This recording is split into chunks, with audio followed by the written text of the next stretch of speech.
तो कहते हैं technology is best when it brings people together. आज के जमाने में टेक्नोलॉजी और जादू के बीच में अंतर निकालना बहुत मुश्किल हो रहा है। आज एक ग्लोबलाइज्ड वर्ल्ड में हम रह रहे हैं और उसमें टेक्नोलॉजी का बहुत एक अहम भूमिका रही है दुनिया को और इंटरकनेक्टेड करने में।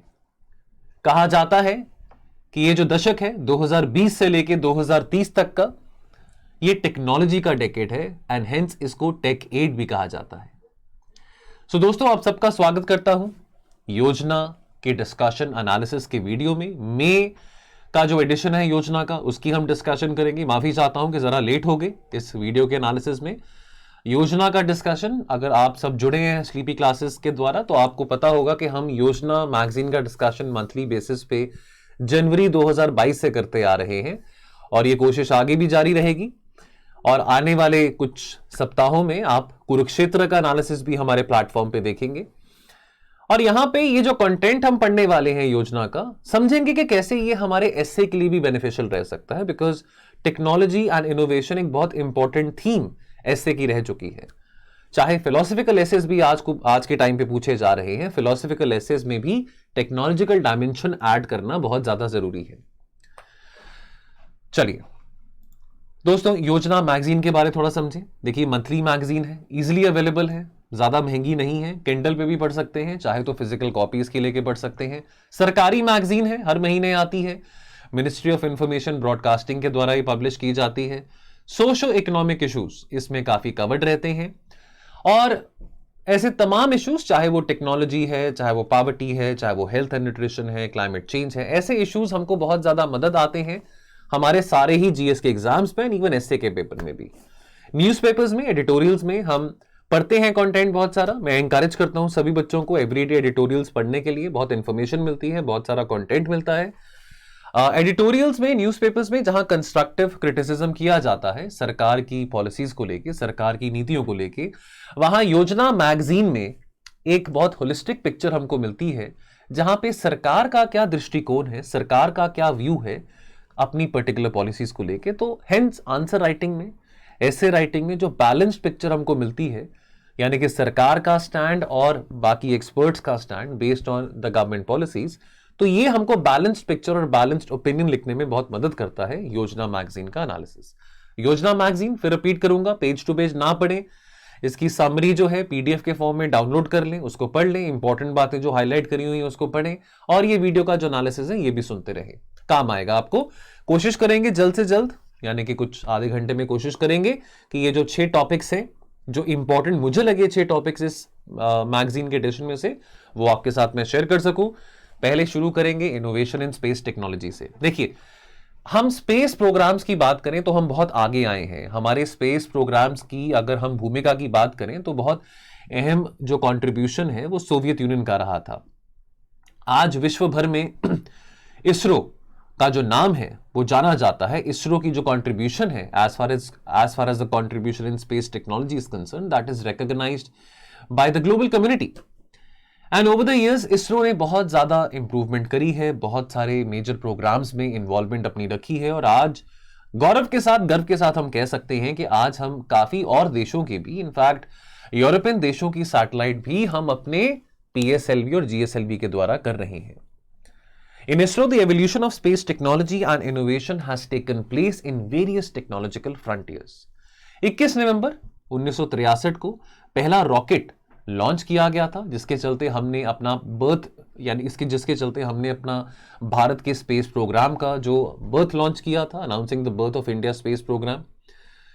The then rocket, payload, radar and the computer, all of that, ये जो लॉन्च हमने किया था, जो भारत का पहला जो स्पेस प्रोग्राम लॉन्च हुआ था, ये जो सारी चीजें इसमें रिक्वायर्ड थी, ये सारी कहां से आई थी? सोवियत यूनियन से आई थी।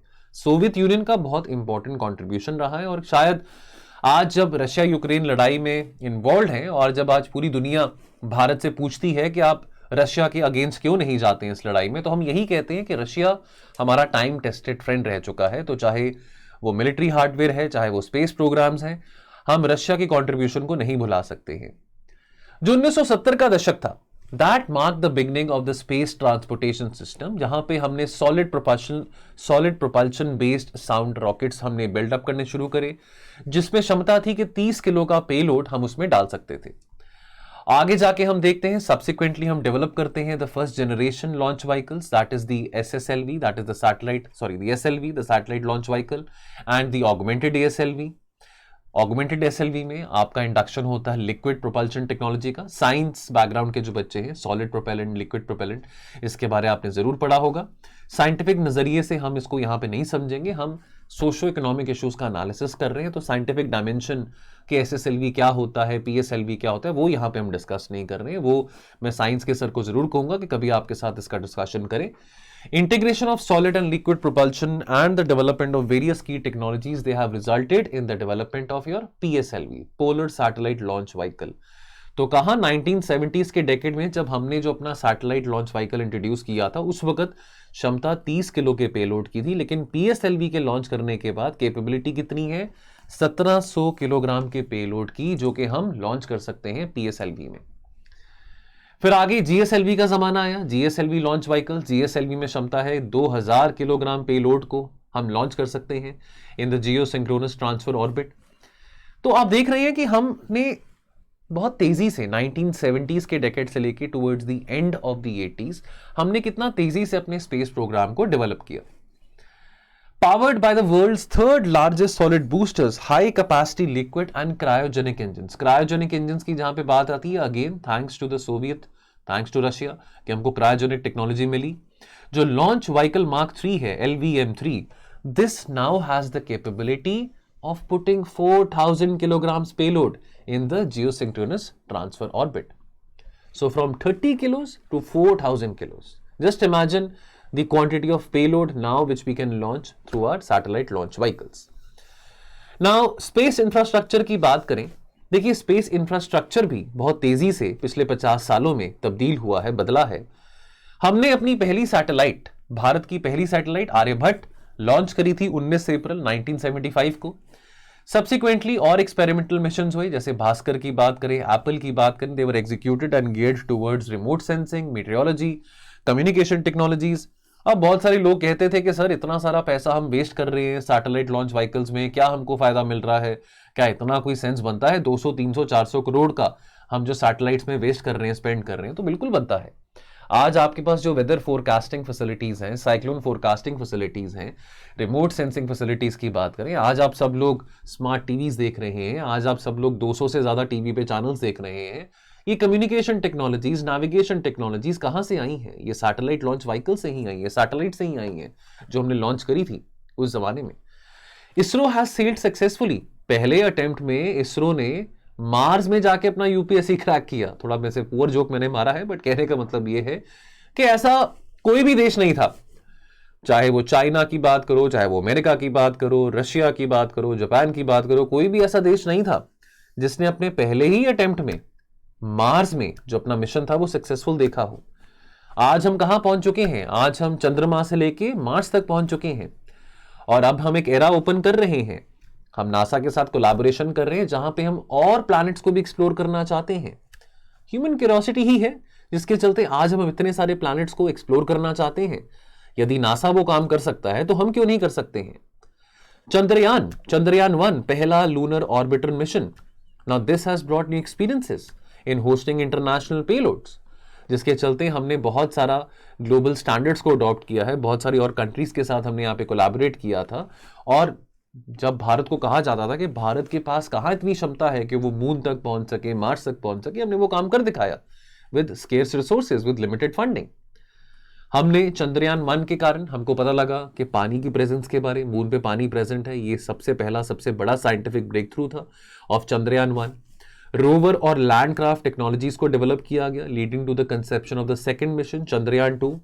चंद्रयान 2 मिशन ऑल टुगेदर एक और हाईली कॉम्प्लिकेटेड कॉम्प्लेक्स मिशन था, जिसमें एक ऑर्बिटर भी था, लूनर रोवर भी था और लूनर लैंडक्राफ्ट भी था, as compared to the predecessor mission. Mars की बात करें, मंगलयान, जैसे आपको मैंने बताया, हम पहले एशियन देश थे जिन्होंने पहले ही अटेम्प्ट में इस मिशन को सक्सेसफुल देखा। मेडन अटेम्प्ट में 450 करोड़ का बजट इस पे लगा था, ठीक है। इसको लेके मूवी भी आई थी पीछे अक्षय कुमार की। नाउ अब उस वक्त भी बहुत लोग, मुझे याद है 2014 की बात है, उन दिनों में मैं भी यूपीएससी की तैयारी करता था और बहुत सारे लोग कहते थे, आर्टिकल्स आते थे कि अरे ये तो वेस्टेज ऑफ मनी है, क्या इतना भारत सरकार ने पैसे वेस्ट करे हैं, कहीं और लगा देते, स्कूल खोल देते, अस्पताल खोल देते, ब्ला ब्ला ब्ला ब्ला ब्ला। लेकिन फायदा है। देखिए, स्पेस डिप्लोमेसी बहुत इंपॉर्टेंट रोल प्ले करता है। भारत की आज जो छवि, भारत की जो आज इमेज अंतर्राष्ट्रीय स्तर पे बनी है, बहुत अहम भूमिका हमारे स्पेस प्रोग्राम्स ने निभाई है। आज विकसित देश भारत की सैटेलाइट लॉन्च व्हीकल्स यूज करते हैं अपनी सैटेलाइट्स को लॉन्च करने के लिए। बात समझ रहे हैं? Space applications is another important vertical of ISRO. तो देखिए, अर्थ ऑब्जर्वेशन एप्लीकेशन जो है, चाहे वो एग्रीकल्चर में हो, फॉरेस्ट्री में हो, ड्रॉट मॉनिटरिंग के लिए हो, लैंड यूज कवर के लिए हो, नेविगेशन पर्पसेस के लिए हैं, या हम रिसोर्स मैपिंग की बात करें, एप्लीकेशन बहुत ज्यादा है इन सैटेलाइट्स की। अब ह्यूमन स्पेस एक्सप्लोरेशन की बात आती है। हो सकता है आने वाले जमाने में आपके आज 10-20 साल के बाद जब हमारे बच्चे होंगे, हो सकता है कि छुट्टियां मनाने के लिए मनाली, शिमला, गोवा ना जाएं, लेकिन हो सकता है चंद्रमा पे छुट्टियां मनाने जाएं। वो जमाना भी दूर नहीं है। ह्यूमन स्पेस एक्सप्लोरेशन ये लेटेस्ट एंट्रेंट है। नासा तो कर ही चुका है ह्यूमन स्पेस एक्सप्लोरेशन, लेकिन ये लेटेस्ट एंट्रेंट है to the programmatic verticals in ISRO. At present ISRO actively engage कर रहा है अपने पहले maiden human space flight mission Gaganyaan के ऊपर, जहां पे एस्ट्रोनॉट्स को भेजा जाएगा स्पेस में और सेफली उनको वापस अर्थ में लेके आ जाएगा। अगेन ये बहुत कॉम्प्लिकेटेड मिशन है, जहां पे बहुत सारे टेक्नोलॉजिकल एस्पेक्ट्स इन्वॉल्व रहते हैं। ह्यूमन रेटेड लॉन्च व्हीकल है, क्रू एस्केप सिस्टम्स हैं, कैसे वहां पे लोग रह सकेंगे। तो this involves a lot of technology, this involves a lot of collaboration from multiple stakeholders. But the important essence जो कि हम बात कर रहे हैं, टेकेड की बात हो रही है, टेक्नोलॉजी की बात हो रही है, कि ये काम यदि बाकी देश कर पा रहे हैं तो भारत भी कर पा रहा है। अब स्पेस सेक्टर में प्राइवेट सेक्टर पार्टिसिपेशन को भी थोड़ा इंट्रोडक्शन मिला है, आहिस्ता आहिस्ता इन्वॉल्वमेंट मिली है। तो पार्टिसिपेशन ऑफ, क्योंकि अभी तक तो space sector was only under the domain of the government sector, but participation of the NGEs यानी कि non government entities, the private sector in space activities, इसके चलते स्पेस इकोसिस्टम को और डेवलप किया जाएगा। इसके चलते स्पेस को एक बहुत एसेंशियल ड्राइवर बनाया जाएगा for driving our economic growth and also for driving the scientific temperament. Fundamental duties में आता है ना, साइंटिफिक टेम्परामेंट के बारे में हम बात करते हैं। Now, as can be seen in India, the field of space technology has witnessed an unprecedented amount of innovation over the last 5 decades or so. And ISRO ने यहाँ पे एक बहुत इंपॉर्टेंट रोल प्ले करा है इस इनोवेशन को drive करने के लिए। तो यहाँ पे दोस्तों आपको एक और इन्फॉर्मेशन देना चाहता हूं, जो बच्चे अगले साल अपना यूपीएससी का अटेम्प्ट देंगे, दोस्तों एक बहुत कॉम्प्रिहेंसिव एसए का कोर्स हम लेके आए हैं। बहुत सारे बच्चे इस कोर्स का फायदा उठा रहे हैं। एसए जैसे आप जानते हैं 250 मार्क्स का आता है। प्री क्लियर करने के बाद मेंस देंगे, तो मेंस में एसए का पहाड़ क्लियर करना भी बहुत जरूरी है। एसए में अच्छे मार्क्स लेके आना बहुत ज्यादा जरूरी है। और अगर आप सोचें कि एसए को केवल आप अपने नजरिए से प्रैक्टिस करते रहेंगे कि अरे एसए को तो मैं स्कूल टाइम में भी लिखता रहता था, कॉलेज टाइम में भी मैं अच्छा था इंग्लिश में, तो एसए तो मैं कर लूंगा, मेरे को एसए की वैल्यूएशन की जरूरत नहीं है, तो अच्छे अच्छे जो लोग हैं, अच्छे अच्छे लोगों का धुआं निकल गया है बिकॉज उनके एसए में अच्छे नंबर नहीं आ रहे हैं। तो हम यहाँ पे कॉम्प्रिहेंसिव मेंटरशिप प्रोग्राम लेके आए हैं। चॉइस आपकी है कि आप मेंटरशिप प्रोग्राम में एनरोल होना चाहते हैं या केवल कंटेंट कंज्यूम करना चाहते हैं एसए का। तो यहाँ पे लगभग 14 content video lectures based on different themes आपको यहाँ पे मिले जाएंगे, जो मेरे द्वारा रिकॉर्डेड होंगे। साथ के साथ इन टॉपिक्स के आपको पीडीएफ भी मिलेंगे। जूम सेशंस रहेंगे, जो लोग मेंटरशिप कोर्स लेते हैं जूम सेशंस रहेंगे कि कैसे आप अपनी एसे राइटिंग एबिलिटीज को एनहांस कर सकते हैं। कि after all what is the basics of essay writing, what is the technique of essay writing, ये सब बातें लाइव जूम सेशंस में आपके साथ डिस्कस की जाएंगी। साथ के साथ आपको from time to time practice के लिए थीसिस राइटिंग दिया जाएगा, यानी कि किसी पर्टिकुलर टॉपिक के ऊपर आपको मैं कहूंगा कि आप एसे ना लिखें, लेकिन एसे का एक रफ फ्रेमवर्क लिखें कि किस फ्रेमवर्क के आधार पे उस एसे को आप अप्रोच करेंगे। देन सेक्शनल टेस्ट आपके रहेंगे, 3 फुल लेंथ टेस्ट आपके रहेंगे based on the UPSC pattern. अच्छा, अब इसमें अच्छी बात क्या है कि जो आप सेक्शनल टेस्ट ले रहे हैं, सेक्शनल टेस्ट में आपको 4 टॉपिक्स दिए गए हैं, 4 में से कोई एक करना है। फुल लेंथ टेस्ट में आपको 8 टॉपिक्स दिए गए हैं, सेक्शन ए में 4, सेक्शन बी में 4, सेक्शन ए में से एक करना है, सेक्शन बी में से एक करना है, लेकिन डिस्कशन सभी टॉपिक्स का होगा, यानी कि जिन टॉपिक्स को आपने नहीं भी चूज किया था उन टॉपिक्स का भी डिस्कशन हमारे द्वारा किया जाएगा। प्रॉपर्ली आपके एसे को इवैल्यूएट किया जाएगा, फीडबैक दी जाएगी। टेलीग्राम ग्रुप बना है बकायदा मेंटरशिप के लिए। इस कोर्स के बारे और इंफॉर्मेशन लेने के लिए अभी ही कॉल करें 1800890303 पे, आपको पूरी असिस्टेंस की जाएगी। स्टार्टअप्स की बात करते हैं, न्यू एज बिजनेस की बात करते हैं। विकसित भारत बनने के लिए हमको from a nation of being job seekers we have to become a nation of job creators. And again, innovation will play a very important role. Technology will play a very important role as far as building up the entrepreneurship ecosystem in the country is concerned. By 2030, हम third largest economy बनेंगे, and by 2047, for sure we'll become the developed country, the Viksit Bharat target which we are wanting to become. For that to happen, what do we have to do? We have to tap in our demographic dividend. We have to invest in our human capital. We have to invest in the youth, and we also have to explore and create an ecosystem जहां पे जो youngsters हैं, नौजवान हैं, वो अपने business शुरू कर सकते हैं. स्टार्टअप कल्चर को प्रमोट करना बहुत जरूरी है. और 2015 से ही भारत सरकार की कोशिश रही है स्टार्टअप कल्चर को प्रमोट करने के लिए, जहां पे हम अपनी इकोनॉमी को कैसे ट्रांसफॉर्म कर सकते हैं. From being a nation of job seekers हम जॉब क्रिएटर्स कैसे बन सकते हैं. बडिंग एस्पायरिंग एंटरप्रेन्योर्स को मदद सरकार के द्वारा, इस्टैब्लिश्ड बिजनेस प्लेयर्स के द्वारा कैसे दी जा सकती है. तो इन सबको लेके अटल इनोवेशन मिशन की स्थापना करी गई थी. इनक्यूबेटर्स बनाए गए थे. हमारा जो एंटरप्रेन्योरल इकोसिस्टम है, इसने बहुत एक्सपोनेंशियल ग्रोथ देखी है पिछले कुछ सालों में. हमारे स्टार्टअप्स ने $25 बिलियन से ज्यादा 2022 में ही रेज अप करे थे. और आपको ये भी बताना चाहता हूं, आपको पता होगा कि पैंडेमिक के दौरान सबसे ज्यादा जो यूनिकॉर्न्स दुनिया भर में जो बने थे, वो भारत में से ही बने थे. यहां तक ओवर द पास्ट 4 years, अगर हम 2018 से लेकर अब तक की बात करें, the number has increase exponentially. 66% year on year growth in the number of additional unicorns. Unicorns कौन से होते हैं? जिन कंपनीज का वैल्यूएशन सर $1 बिलियन से ज्यादा होता है. तो पिछले 6-7 सालों में स्टार्टअप इंडिया को, स्टार्टअप कल्चर को बहुत बूस्ट मिला है. और इसके चलते डेफिनेटली स्टार्टअप केवल आइडिया आपके माइंड में है, उससे स्टार्टअप नहीं हो जाता. पैसा भी चाहिए, फंडिंग भी चाहिए. तो उसके लिए भारत सरकार ने कुछ प्रोग्राम्स, कुछ फंड्स यहां पे बनाए हैं. तो एक सच स्कीम है जो कि अर्ली स्टेज फंडिंग को सपोर्ट करता है. बिकॉज देखिए, आइडिया आपके माइंड में है, उस आइडिया को आप रियलिटी बनाना चाहते हैं. उस रियलिटी के लिए आपको पैसे की रिक्वायरमेंट है. बहुत सारा इंफ्रास्ट्रक्चर लगता है, लोगों को हायर करना पड़ेगा, आपको मशीन्स चाहिए, आपको तरह तरह की चीजें चाहिए. तो फंडिंग की रिक्वायरमेंट है. तो सरकार के द्वारा startup India seed fund scheme यहां पे बनाया गया था, जहां पे शुरुआत में 950 करोड़ का बजट ईयरमार्क करा गया था, जो कि फाइनेंशियल असिस्टेंस प्रोवाइड करेगा to the early stage startups. And अगर उनका कंसेप्ट अच्छा है, उनका प्रोडक्ट अच्छा है, उनका प्रोडक्ट प्रॉमिसिंग है, तो डेफिनेटली उनको फंडिंग प्राइवेट सेक्टर प्लेयर से भी मिलेगी. देन एक और यहां पे फंड आता है, fund of fund schemes, FFS. This was launched in 2016. इस फंड के चलते this support is extended to SEBI registered alternative investment funds, which in turn जो इन्वेस्ट करेंगे स्टार्टअप्स में. तो ये जो फंड ऑफ फंड स्कीम है, this was announced with a corpus of 10,000 crore, and this was aimed at supporting and hand holding startups at the mature stages. तो early stages के लिए, जो अर्ली स्टेज है, जो सीड फंडिंग की हम बात कर रहे थे, that is the startup India seed fund scheme. And FFS which is the fund of fund scheme, यानी कि उस स्टार्टअप को मैच्योर स्टेजेस पे, यानी कि जब जो प्रोडक्ट है और डेवलप हो रहा है, जब कंपनी और ग्रो कर रही है, तो मैच्योर स्टेजेस पे, बिकॉज ऑब्वियसली इस प्रोडक्ट को अबैंडन तो नहीं कर सकते हैं ना. अब एक बच्चा अगर चलना सीखता है, अगर एक बच्चे ने अगर कुछ 10 मीटर 20 मीटर 2-3 साल की उम्र में चलना वो सीख गया है, डजंट मीन कि आप अपना हाथ छोड़ देंगे कि वो बच्चा फिर अपने आप ही चलता रहेगा. उसका हाथ तो आपको पकड़ना पड़ेगा जब तक वो खुद कॉन्फिडेंटली, जो बच्चा है, लड़का हो या लड़की, जब तक वो कॉन्फिडेंटली खुद अपने आप से चल ना सके. तो उसी तरह से स्टार्टअप्स की भी जो हैंड होल्डिंग है वो बहुत जरूरी है, शुरू से लेके अंतिम स्टेज तक. देन बात करेंगे एड टेक सेक्टर के बारे. ये स्लीपी क्लासेस क्या है, एक एग्जांपल है एड टेक कंपनी का. बायजूस है, अनअकैडमी है, ओनली IS है, फिजिक्स वाला है, ये सब क्या है? ये एडुटेक सेक्टर है. बहुत सारे और आज के टाइम पे तो एडुटेक कंपनीज खुल गई हैं, जो कि SSC के एग्जाम्स के लिए, बैंकिंग एग्जाम्स के लिए, रेलवेज के एग्जाम के लिए, तमाम एग्जाम्स के लिए तैयारी करवा रहे हैं. तो एडटेक क्या है?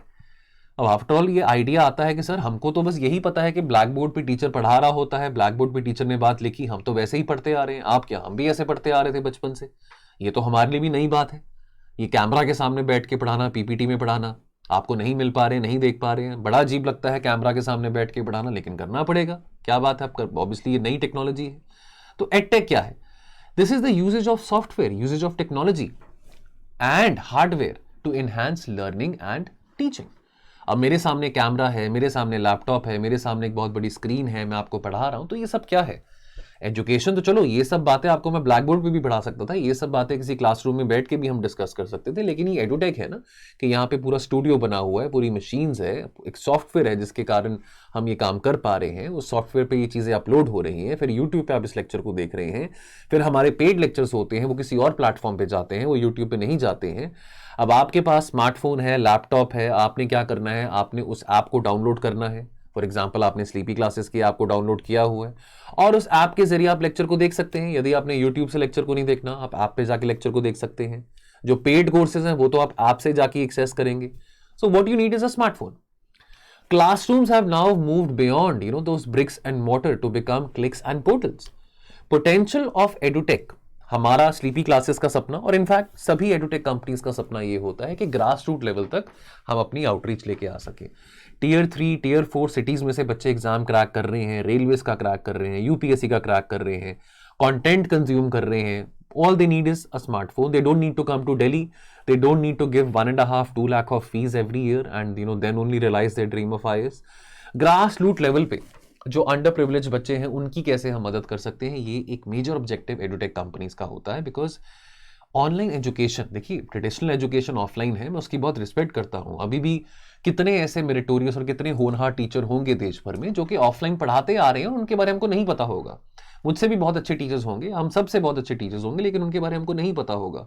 लेकिन ऑनलाइन टीचिंग के जरिए अगर इस वीडियो को 1000, 1500, 2000, 2500 जितने भी लोग देखेंगे, एटलीस्ट उन सब तक मैं पहुंच पा रहा हूं, उन सब के जरिए स्लीपी क्लासेस पहुंच पा रहा है, उन सब के जरिए हमारा कंटेंट पहुंच पा रहा है, ये इन्फॉर्मेशन पहुंच पा रही है। तो एडुटेक क्या करता है, इनेबल करता है कि क्वालिटी एजुकेशन हर कोई चाहता है, चाहे वो हम अपनी बात करें, बायजूस हो, अनअकैडमी हो, हर कोई चाहता है कि क्वालिटी एजुकेशन हम मुहैया करा सके बच्चों को। और चाहे आप स्कूल बंद हैं, कॉलेजेस बंद हैं, चाहे आप कहीं मर्जी रहते हैं, इंडिया में नॉर्थ ईस्ट में रहते हैं, साउथ में रहते हैं, हम कहीं और हैं, तो कैसे आपको क्वालिटी एजुकेशन 24 घंटे मिल सकती है। लेकिन सवाल ये आता है कि इतने एडवांटेजेस एडुटेक के हैं, तो इतने सालों से हम एडुटेक को इतना एम्ब्रेस क्यों नहीं कर पाए, इतना टैप अप क्यों नहीं कर पाए।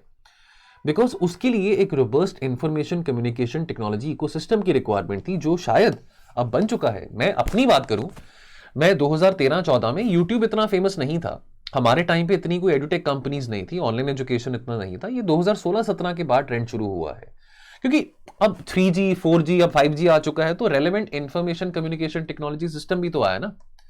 ग्रोथ ड्राइवर्स क्या है एडुटेक के, तो पहली बात तो हमारे देश में कितने युवा हैं, ठीक है, 100 करोड़ बच्चे ग्रेजुएट होंगे आने वाले 25 सालों में, तो डेमोग्राफिक डिविडेंड पैसा है एडुटेक में, नो डाउट। लेकिन अगेन ऑब्जेक्टिव क्या है, to reach out to a wider audience.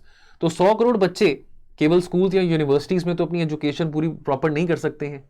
देखा जाता है स्कूल में जाने के बाद भी, कॉलेजेस में जाने के बाद भी उनको चीजें समझ नहीं आती हैं, तो वो कोचिंग लेते हैं, ट्यूशन लेते हैं और तरह के एंट्रेंस एग्जामिनेशन की तैयारी करते हैं। अगर इतने बच्चे ग्रेजुएट हो रहे हैं 25 सालों में, तो इतने बच्चे एग्जाम्स में भी तो अपेयर होंगे ना।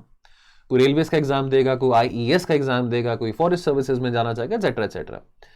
और मिडिल क्लास, जो हमारी इंडिया की जो मिडिल क्लास है, द लार्ज मिडिल क्लास, उसकी एस्पिरेशन बढ़ रही है, उनकी इनकम बढ़ रही है, तो वो अफोर्ड कर सकते हैं अपने बच्चों को ऐसी एजुकेशन कोचिंग दिलवाना।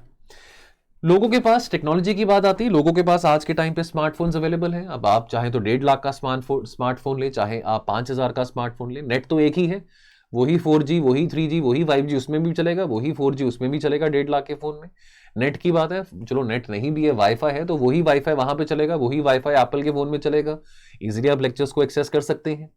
सरकार भी यहाँ पे प्रोत्साहित हो रही है, सरकार भी यहाँ पे इनिशिएटिव्स लेके आ रही है जो कि ऑनलाइन एजुकेशन को थोड़ा इंकरेज कर रहा है।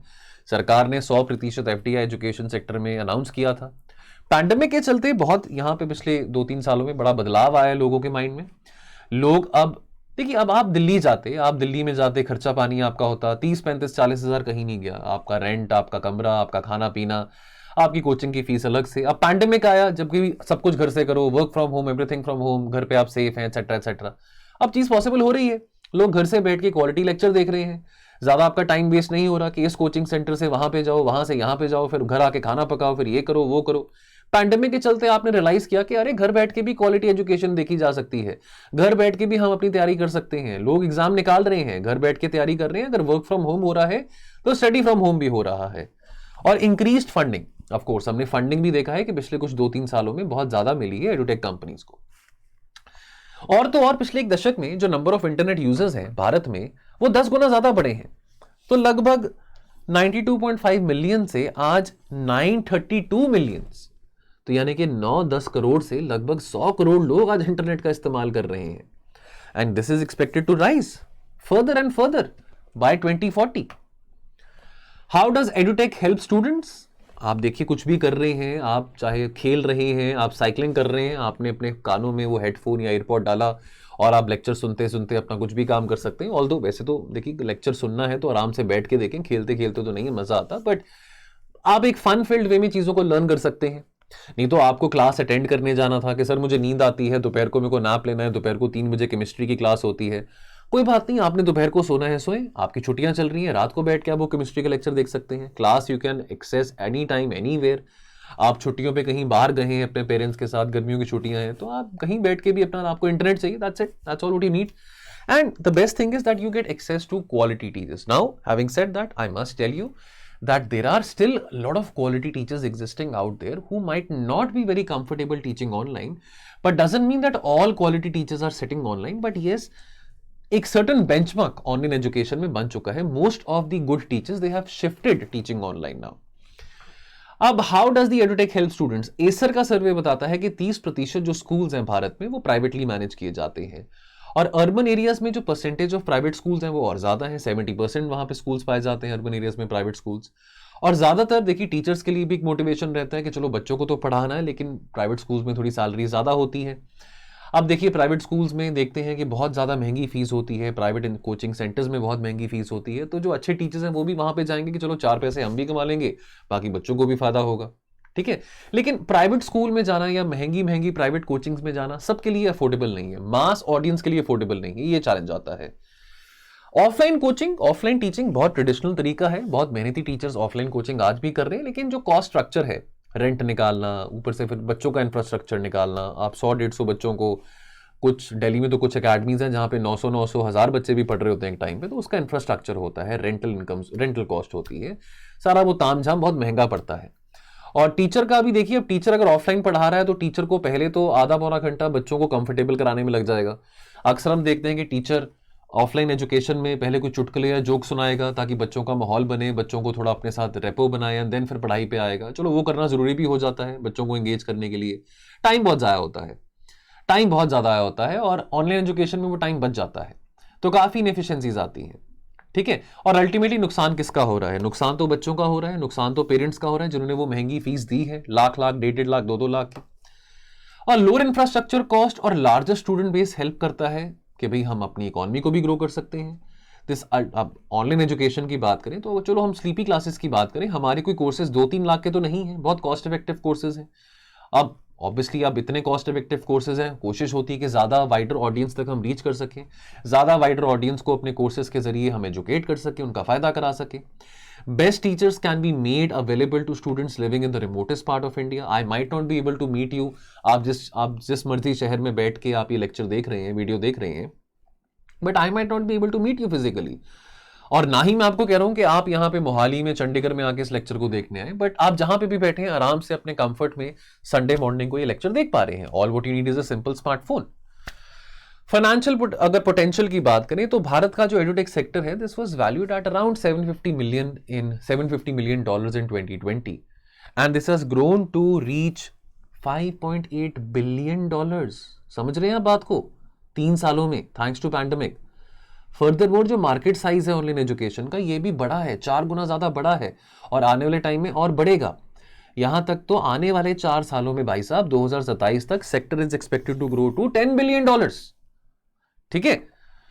नाउ चैलेंजेस क्या आते हैं? देखिए, एक तो साइकोलॉजिकल और सोशल इफेक्ट की बात आती है। अभी भी देखिए, बच्चों के साथ हमारी बात होती है, हम कॉल्स लेते हैं, टेलीग्राम पे बच्चे मैसेज करते हैं, उनके साथ हम ऑनलाइन फोन कॉल्स पे काउंसलिंग सेशन वगैरह करते हैं, लेकिन बच्चों को लगता है कि सर कहीं ना कहीं एक फिजिकल टच मिसिंग है। अगर आप सामने होते तो आपके साथ हम डाउट्स इंस्टेंटली रिजॉल्व कर सकते थे, सामने फेस टू फेस इंटरेक्शन तो बहुत ज़्यादा अच्छी रहती है, और वो है भी।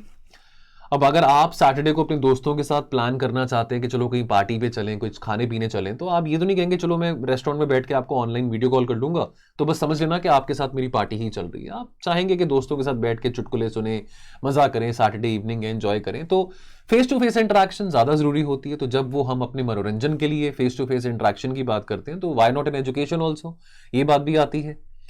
और because face to face interaction नहीं हो रहा, बच्चों के माइंड में स्ट्रेस बढ़ रहा है, बिकॉज मेरा काम as a teacher is not only कि मैं आईआर या इंटरनल सिक्योरिटी या योजना या ऐसे पढ़ा के चले जाऊं। मेरा काम है बच्चों को मोटिवेट करना। अब वो मोटिवेशन चलो वीडियोस के माध्यम से तो हम कर सकते हैं, लेकिन अब ये नहीं पता होता कि ये वीडियो अगर लंबा भी जाएगा तो अंत में जाके कोई मोटिवेटिंग बात कही तो कौन उसको सुनेगा। ऑफलाइन में चलो 2 घंटे की क्लास है तो बच्चे एटलीस्ट बात को सुन रहे हैं, ध्यान से अटेंशन ग्रैब कर रहे हैं, है ना। तो अब बच्चों को लगता है कि सर हमको मोटिवेशन नहीं मिल रहा है, हमको मेंटल हेल्थ इश्यूज आ रहे हैं, एंग्जाइटी हो रही है। वही बच्चा अगर ऑफलाइन आता है क्लास अटेंड करने के लिए, उसको होता है कि नहीं मैं सर के साथ हूँ, मैम के साथ हूँ, मेरे को अच्छी काउंसलिंग मिलेगी, मेरे को अच्छा यहाँ पे मोरल बूस्टिंग मिलेगी।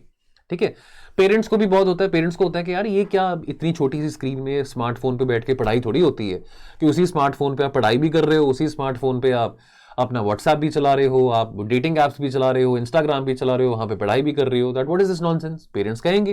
बिकॉज आफ्टर ऑल चाहे कोर्स की फीस 5,000 हो या चाहे कोर्स की फीस 2 लाख हो, पेरेंट्स ने ही पैसे देने हैं। ठीक है, तो पेरेंट्स की परसेप्शन की भी बात आती है, जो कि यहाँ पे एक ऑब्स्टिकल आती है हमारे लिए कि ऑनलाइन एजुकेशन में, और इसको कैसे हम ओवरकम कर सकते हैं। Let's see in the time to come. हमको भी मन करता है कैमरा के पीछे बैठ के मैं बात कर रहा हूं, लेकिन हमारे यूट्यूब सब्सक्राइबर्स लाखों में हैं, तो लगता है कि हम लाखों लोगों के साथ बात कर रहे हैं, लेकिन कैमरे के पीछे हैं आप सारे, कैमरे के आगे होते तो और मजा होता। Now, EduTech programs must integrate internships, apprenticeships as a part of the curriculum design. इसके चलते स्टूडेंट्स को भी मदद मिलेगी ग्रुप डायनामिक्स डेवलप करने के लिए, टीम बिल्डिंग डेवलप करने के लिए और इंटरपर्सनल स्किल्स। बिकॉज देखिए, अब एक छोटे बच्चे को क्लास 2 या क्लास 3 के बच्चे को आप ऑनलाइन नहीं पढ़ा सकते ज़्यादा टाइम, बिकॉज बच्चा वहाँ पे स्कूल में आके, क्लास में आके दोस्त बनाता है, इंटरपर्सनल स्किल्स डेवलप करता है, कम्युनिकेशन स्किल्स डेवलप करता है, कॉग्निटिव एबिलिटी डेवलप करता है। तो ये चीज़ें भी ज़रूरी हैं। इन चीज़ों को कैसे हम थोड़ा इनोवेटिव तरीके से और इंग्रेन कर सकते हैं और बच्चों के सॉफ्ट स्किल्स को भी डेवलप कर सकते हैं, जो बच्चे केवल ऑनलाइन एजुकेशन पे डिपेंडेंट हैं। जो लास्ट सेंसस आया था वो ये कहता था, 2011 का सेंसस, 2021 में तो होना है, अभी 2021 का हुआ नहीं है, सॉरी 2023 आ चुका है। 10% of the Indian population English में बात करती है, लेकिन 45% जो भारत की आबादी है वो हिंदी में बात करती है। This means that nearly 45% of Indian population is not conversant with Hindi और इवन फॉर इंग्लिश। यानी कि चलो जो बाकी जो बच्चे बचे, या तो वो इंग्लिश नहीं बोलते या वो हिंदी नहीं बोलते हैं। तो एडुटेक प्रोग्राम्स का भी यहाँ पे ऑब्जेक्टिव होना चाहिए कि एक ऐसा एक माहौल, एक ऐसा वातावरण बन सके जहाँ पे हम एजुकेशन को इस तरीके से प्रोवाइड करें जहाँ पे जो बच्चा इंग्लिश बोलता है तो उसको इंग्लिश में बात समझ आए, जो बच्चा हिंदी में बात करता है, हिंदी समझता है, उसको हिंदी में बात समझ आए। अब ये यहाँ पे इनोवेशन और थोड़ी मेहनत टीचर की रिक्वायर्ड रहती है। देन डिजिटल, हम इकोसिस्टम की बात कर रहे हैं, हम टेक्नोलॉजीज की बात कर रहे हैं, तो हेल्थ एक बहुत इंपॉर्टेंट एस्पेक्ट आ जाता है। डिजिटल हेल्थ की बात करें तो डिजिटल हेल्थ क्या होता है, डिफाइन अगर आपको मैं करने को बोलूं तो डिजिटल हेल्थ रेफर करता है to the use of technology interventions for providing health care solutions and empowering the health care seekers and the providers. तो चाहे वो प्रोफेशनल केयर गिवर्स हैं, डॉक्टर्स हैं, पैरामेडिकल स्टाफ है, या फार्मास्यूटिकल या मेडिकल डिवाइस इंडस्ट्रीज हैं, कि ये सब जो है बेटर सर्विसेज, बेटर सेवाएं अच्छी क्वालिटी के साथ और अच्छी एफिशिएंसी के साथ कैसे प्रोवाइड कर सकते हैं। भारत में the state of healthcare was not very good. I mean, we all saw that in the pandemic. Our healthcare sector was exposed, and I'm sure that maybe, God forbid, अगर कल को कोई ऐसा पैंडमिक या सिचुएशन ऐसी आती है, so our healthcare sector will be much better leveraged and much better prepared to take this challenge head on. So digitization of data, which includes the patient data, the data stacks, e-registries, electronic medical records, health information, all this is also a part of digital health. Now अब यहाँ पे internet of things के बारे तो हम बात करते हैं, लेकिन एक और चीज है यहाँ पे समझनी, internet of medical things, IOMT। तो IOMT क्या है, यानी कि मेडिकल डिवाइसेस और एप्लीकेशंस को कनेक्ट करना हेल्थ IT सिस्टम के साथ और देन इसको डिसेमिनेट करना over a larger scale using diverse networking technologies. तो इसको हम IOMT कहते हैं, internet of medical things. Internet of things की बात करें तो यहाँ पे टेलीमेडिसिन की बात आती है, यानी कि technology to improve communication between doctors and patients. Now pandemic के दौरान बहुत कॉमन था कि आप ऑनलाइन कंसल्टेशन डॉक्टर के साथ कर सकते हैं, घर से बाहर नहीं निकलना, तो आपने कोई भी कंसल्टेशन करनी है तो ऑनलाइन ये ऑप्शन अवेलेबल था। अब ये ऑप्शन ज़्यादा अवेलेबल हो चुका है। अब नेचुरली पहले पेशेंट कहता था कि डॉक्टर को मिलने जाना है तो वो फिजिकली ही जाके मैं अपनी प्रॉब्लम बता पाऊंगा, लेकिन चलो अब डॉक्टर्स भी प्रेफर करते हैं कि आप उनको फिजिकली मिलने हैं। लेकिन अब पैंडेमिक के दौरान हमने देखा कि टेलीमेडिसिन के चलते भी अब आप लेट्स से आप एक शहर में रहते हैं और किसी दूर 200 किलोमीटर दूर कोई शहर में आपने सुना है कि वो डॉक्टर हड्डियों के लिए बहुत अच्छा है या कोई अच्छा साइकेट्रिस्ट है, और आप अब उसको नहीं मिल पाते हैं, 200 किलोमीटर दूर नहीं जा सकते हैं, चाहे अभी पैंडेमिक नहीं भी है, लेकिन ऑनलाइन कंसल्ट कर सकते हैं। और ठीक है, अब हर वक्त हम पैंडेमिक की बात क्यों करें, बट इसके और भी बहुत फायदे हैं टेलीमेडिसिन के, टाइम बचता है। अब आपने अगर जाना है 50 किलोमीटर दूर एक डॉक्टर को दिखाने के लिए और आपको पता है कि डॉक्टर ने 10 मिनट में पर्ची पे दवाई लिख के आपको फ्री कर देना है, तो आप 50 किलोमीटर आएंगे जाएंगे, तो बेटर है कि ऑनलाइन कंसल्ट कर लें। बार बार जाने की जरूरत नहीं, एक बार चले गए फिजिकली मिलने के लिए, दूसरी बार ऑनलाइन कंसल्ट कर लिया। ठीक है, तो अगेन ये टेक्नोलॉजी के जरिए हमको ये चीजें थोड़ा मुहैया करवाई जाती हैं, ये चीजें हमको टेक्नोलॉजी के चलते ये उपलब्धि हमको मिलती है। Now, the global market size of the digital health was estimated at $330 billion, and this will peak around $1,700 billion in the next 9 to 10 years. While the use of mobile aided health interventions has been around for some time now, it is widely believed that the global pandemic gave a major push to the quickly adopting of the digital health innovations and mainstream them. Now, the use of telemedicine platforms and remote monitoring solutions have increased significantly, thereby that is enabling the healthcare providers to remotely monitor the patient healthcare and provide care as well. Smartphones आज के time पे हर किसी के पास हैं, along with several applications related to health and fitness across the globe. Now, this is expected to be a key factor as far as driving the digital health growth is concerned. And furthermore, the rapid investments in the healthcare IT infrastructure, particularly in the developing and developed nations, ये भी बहुत conducive है to scale up this market. सबसे ज़्यादा जो major advantage है telemedicine का वो रूरल पेशेंट्स के लिए है कि वो लंबा डिस्टेंस 25, 30, 40 किलोमीटर का डिस्टेंस उनको ट्रैवल नहीं करना, ऑनलाइन अपने गांव में अपने घर पे बैठ के वो अपने डॉक्टर को कंसल्ट कर सकते हैं। डिजिटल हेल्थ ने काफ़ी सिग्निफिकेंटली कॉन्ट्रीब्यूट करा है पिछले 3-4 सालों में as far as achieving targets of the sustainable development goal by 2030 is concern, क्योंकि let's not forget that having a very healthy atmosphere, being everybody being very healthy, everybody not being poor, everybody being very educated, these are some of the essential priorities as far as the SDG goals is concerned. And isn't that a part of sustainable development goal when we talk about giving access to quality healthcare services to a wider audience? Digital health solutions in India की बात करें तो ABDM, Ayushman Bharat digital mission, बहुत important है। CoWIN platform, जिसके चलते हमने vaccine अपनी लगाई थी, कोविन प्लेटफॉर्म है। निक्षय 2 है, ये बहुत इंपॉर्टेंट प्रोग्राम है जो कि टीबी मुक्त भारत अभियान में काम आएगा। तो अगर आपको निक्षय के बारे कोई पूछे, निक्षय स्कीम के बारे, तो निक्षय जो पोर्टल है, डिजिटल प्लेटफॉर्म है, एक ऐसी कम्युनिटी यहाँ पे बनाई गई है जो कि सपोर्ट करेगी लोगों को जिनको टीबी डायग्नोस हुआ है। इसका मेन एम क्या है? लोगों को, कम्युनिटीज को, सिविल सोसाइटीज को, एनजीओs को मोबिलाइज करना ताकि they can come forward as donors to help the patients through additional diagnostic, nutritional and vocational support उन पेशेंट्स को जिनको ट्यूबरक्लोसिस की बीमारी है।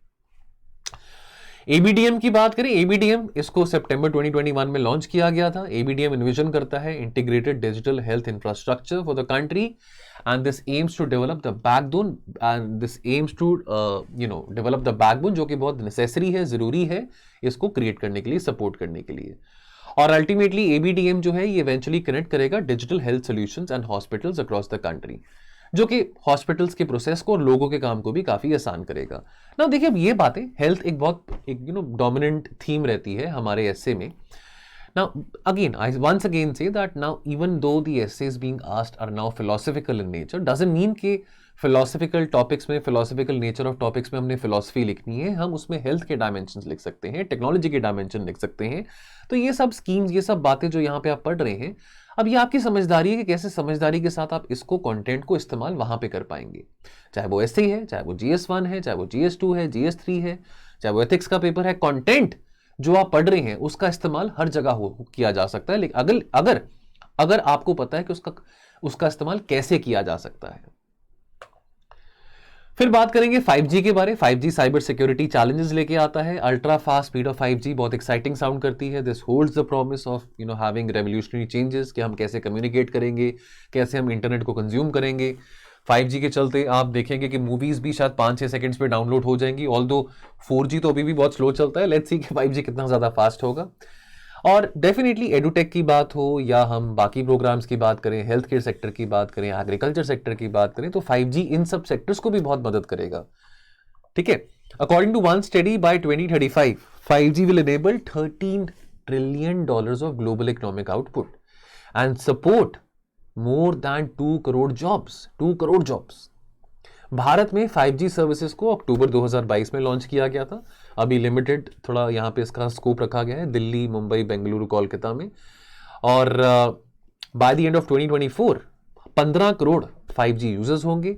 Now 15 crore is very less than 150 crore की हमारी आबादी है, so that's almost 1/10, that's a very tiny fraction, but nevertheless in the times to come significantly 5G का जो रोल आउट है across the length and the breadth of countries में spread out किया जाएगा। Now the geopolitics of 5G, now given its potential influence as far as our digital future is concerned, और बहुत rapidly economic transformation भी लेके आएगा, जो major telecom leaders हैं across the world उन्होंने भी 5G टेक्नोलॉजी को डेवलप करने का ठान लिया है।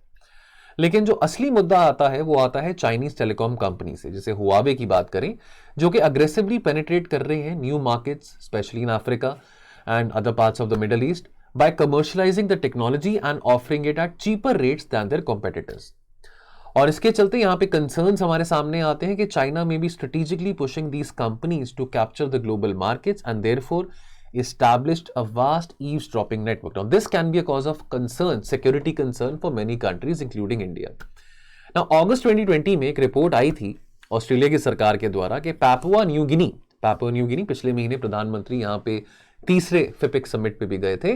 पापुआ न्यू गिनी जो कि पैसिफिक आइलैंड कंट्री है साउथ पैसिफिक रीजन में, पापुआ न्यू गिनी का जो नेशनल साइबर सिक्योरिटी सेंटर ने नोट ये किया था कि उसका जो नेशनल डेटा सेंटर है which was build by a Chinese telecom company, उसके अंदर मल्टीपल साइबर सिक्योरिटी इश्यूज आ रहे हैं, जो कि जिसके चलते कॉन्फिडेंशियल जो सरकार का डेटा है वो भी एक्सपोज किया जा सकता है।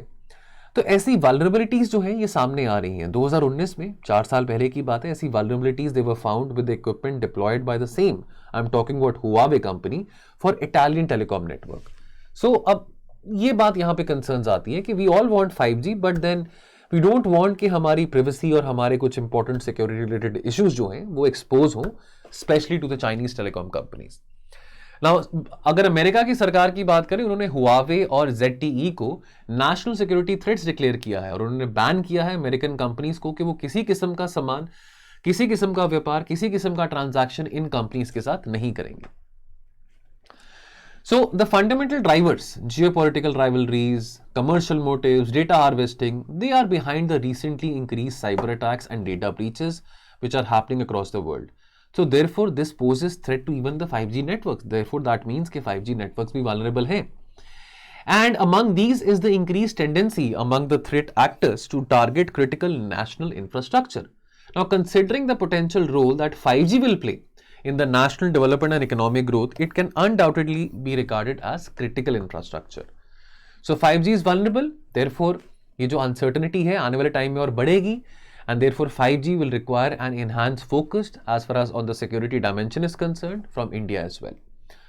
So organizations who are looking forward to transition to the 5G network, they must be aware, they must be cognizant of the evolving landscape, the evolving threat landscape. They need to adopt, चाहे वो government organizations हैं, चाहे वो private organization है, they need to adopt security protocols accordingly, and then they have to determine their threat posture and also securing their digital infrastructure.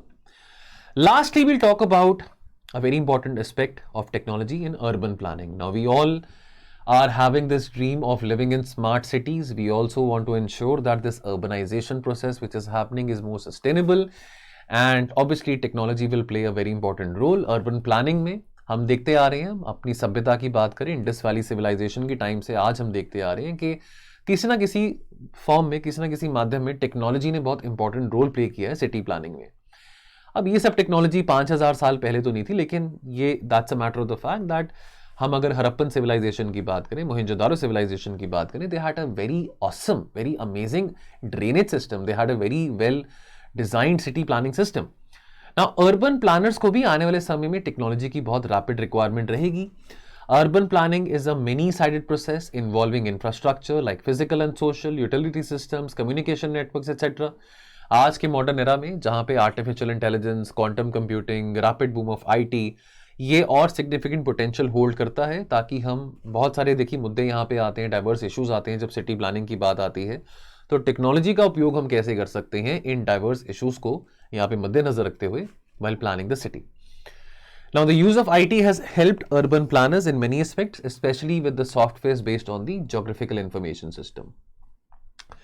Now, अंत में यही कहना चाहूंगा दोस्तों कि देखिए, मैं हमेशा ये बात कहता हूं कि टेक्नोलॉजी ना तो अच्छी है ना बुरी है, technology is value neutral. Depend ये करता है कि टेक्नोलॉजी का उपयोग आप कैसे कर रहे हैं। नहीं तो चाहे तो न्यूक्लियर बॉम्ब आप बना सकते हैं टेक्नोलॉजी से और दुनिया को तबाह कर सकते हैं, चाहे तो टेक्नोलॉजी को कंस्ट्रक्टिवली भी आप यूज कर सकते हैं। और टेक्नोलॉजी इफेक्टिव तभी है जब वो लोगों को, लार्जर सोसाइटी को हेल्प कर सके, बेनिफिट कर सके। अगर नहीं कर पा रहा तो टेक्नोलॉजी फिर उसका कोई फायदा नहीं है। एक और बात कहना चाहूंगा, technology needs to be democratised as well. We are living in a democratic world, so therefore everybody, ये नहीं है कि टेक्नोलॉजी केवल मेरी जागीर है कि अगर मेरे पास कोई स्मार्टफोन है तो मेरे पास ही रहेगा, नहीं। We are living in a globalised world, तो टेक्नोलॉजी केवल एक इंसान या एक कंट्री की जागीर नहीं हो सकती है। It has to be more democratised, it has to be more widely accessible. So therefore आने वाले टाइम में और अभी भी टेक्नोलॉजी हमारा सेवियर था, है और रहेगा in this emerging era, in this era of globalization, and technology is obviously becoming the key for not only urban planning but also for various other sectors, including the government, including the education sector, the healthcare sector and many other sectors as well. Alright friends, तो ये था योजना मई 2023 का discussion. Video थोड़ा लंबा गया है, 45-46 minute का। वीडियो पूरा एंड तक देखना। एंड तक देख के अगर आपको अच्छा लगे तो do comment in the comment section as well. And अगर आपको वीडियो अच्छा लग ही रहा है तो please do hit that like button. अगर आप नए सब्सक्राइबर हैं तो चैनल को सब्सक्राइब करना मत भूलना। ऐसा इंपॉर्टेंट कंटेंट आपको periodically day to day basis पे मिलता रहेगा। थैंक यू सो मच एंड जय हिंद।